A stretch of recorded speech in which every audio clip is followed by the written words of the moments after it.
Ce que je garde du président Yamin Zarouane, Rabbi Yarhamou, c'est la modestie, c'est l'ouverture pour écouter ceux qui peuvent orienter, même s'ils sont à des niveaux moyens. Ça, je pense que c'est quelque chose qui a été clair. Nous étions, à partir de 1994, nous étions encore les massacres, les tueries, les bombes qui sautent à Alger, tout ça. Mais avec ça, il y a eu cette compréhension qu'il y a les terroristes, les extrémistes, ceux qui sont en train de manipuler, et puis il y a le peuple, il y a la masse, il y a les gens. Parce que quand on accepte et quand on assume que j'ai une part de responsabilité dans ce qui est arrivé, je peux trouver les bonnes solutions. Quand je me cache et je dis c'est la faute des autres, c'est là où j'échoue. Et je pense qu'à l'époque, il y a eu cette intelligence et cette assumer la responsabilité que ce qui arrive, il y a des causes profondes qui l'ont généré. C'était en 1994, il n'était pas encore président de la République, il était encore chef d'État. Oui. Et puis, il y a eu le processus pour aller vers des solutions plus réfléchis, approfondis et tout ça, qui ont commencé 95, 96, la Constitution, tout ça.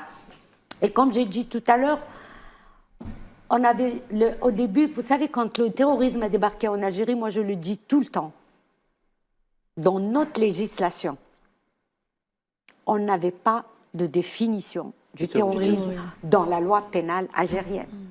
S'il y a bien un héritage, c'est d'abord le leadership.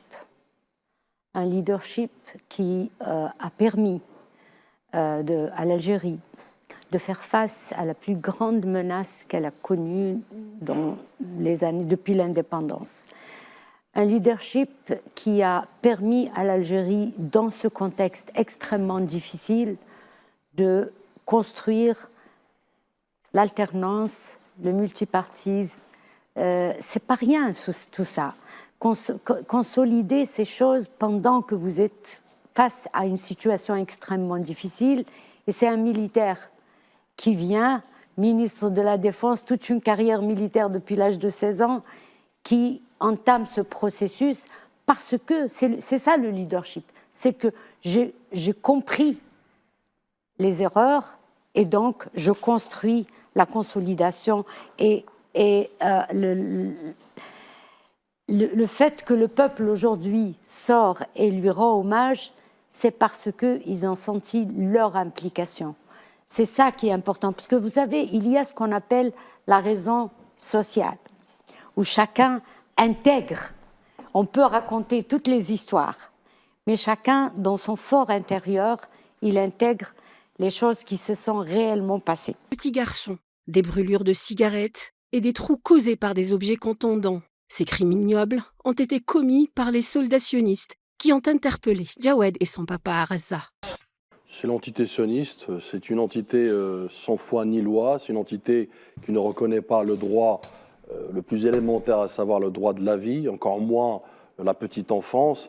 Elle est dans son rôle, notamment de génocidaire à bien des égards, mais surtout aussi avec toutes les options qui vont avec, malheureusement.